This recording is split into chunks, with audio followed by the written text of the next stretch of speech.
माधवी जाधव, नाशिकमधील वन कर्मचारी, त्यांचा 26 जानेवारी मधल्या कार्यक्रमाचा व्हिडिओ आपण सर्वांनीच पाहिला असेल.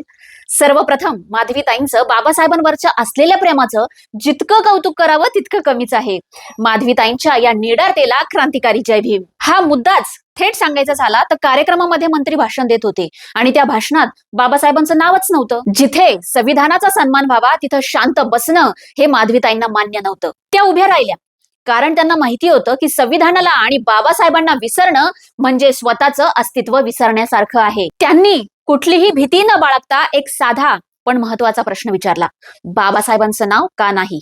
इतकं कणखर बोलण्यासाठी धैर्य लागतं आणि ते माधवीताईंनी दाखवून दिलं. आजच्या काळात अशा गोष्टींकडे लोक दुर्लक्ष करतात, काय फरक पडतो म्हणून पुढे जातात, पण फरक पडतो. कारण जेव्हा संविधानाला विसरलं जातं तेव्हा माणसाचा स्वाभिमानही मंदावतो. आणि म्हणूनच त्या क्षणी माधवीताईंनी जे केलं ते विरोध नव्हता तर संविधानाला दिलेला सन्मान होता. आपण सगळे बाबासाहेबांचं नाव घेतो पण कुठे घेतलं पाहिजे हेच विसरतो. पण माधवीताई विसरल्या नाहीत आणि आज त्या हजारोंची ताकद बनल्या आहेत. आणि शेवटी एकच सांगते, बाबासाहेबांचं नाव कोण घेतं किंवा घेत नाही त्यामुळे ह्या सूर्याचं अस्तित्व संपत नाही.